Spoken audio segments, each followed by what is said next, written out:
pourquoi je me suis allongé sur le divan? C'est pour résoudre des problèmes. Lesquels? J'en sais rien. Il va falloir que vous m'aidiez.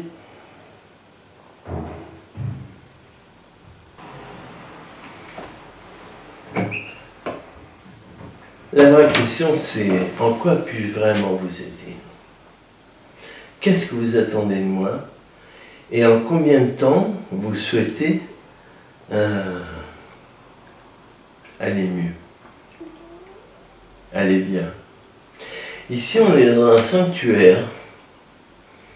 Ce qui est dit ici n'est pas dit ailleurs. Et tout est gardé, il n'y a pas d'informatique, il n'y a pas de...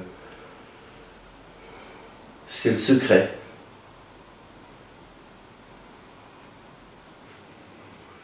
Pourquoi ma mère ne m'aime pas? Pourquoi mon père ne m'aime pas? Qu'est-ce qui se passe dans ma vie?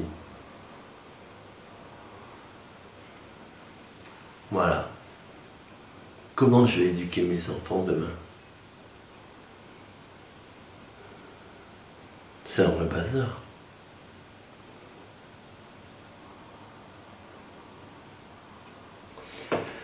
Je peux pas vous donner je peux vous donner des pistes, mais pas de solution.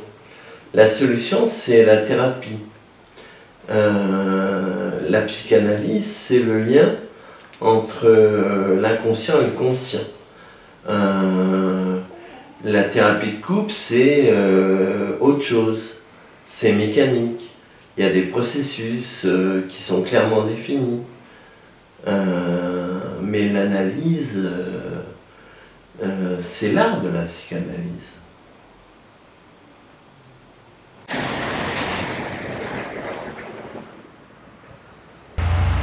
La psychanalyse est un art.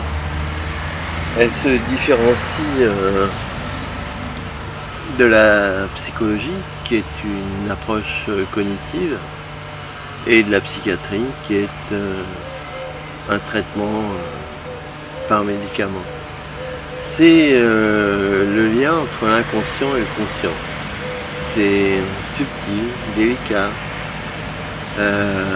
difficile, mais le psychanalyste doit s'adapter. On n'est plus au temps de Freud, où on se promenait en calèche. Lacan s'est terminé.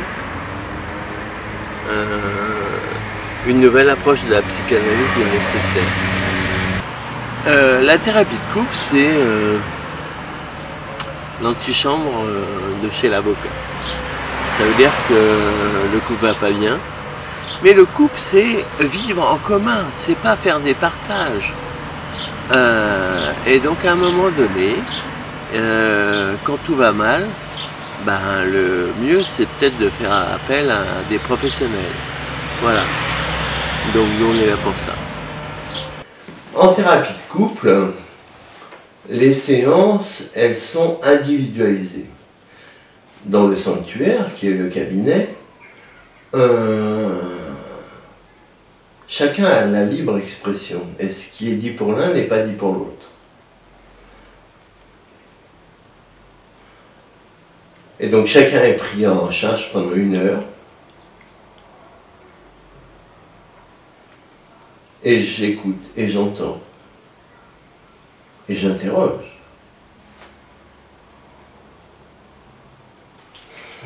Dans les thérapies de couple, on a un processus clairement défini qui s'articule autour de 7 séances. 3 séances pour l'un, 3 séances pour l'autre, et une séance de restitution. La première fois, on aborde la notion de souvenir par rapport à la différence des imprénations mémorielles. La deuxième séance, c'est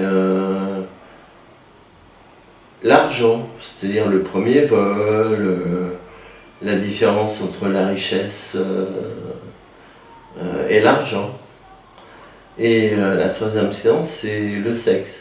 Alors, c'est pas le sexe d'un point de vue sentimental, c'est le sexe d'un point de vue technique et comment chacun organise sa trajectoire dans sa relation sexuelle avec l'autre. À la fin de chaque séance,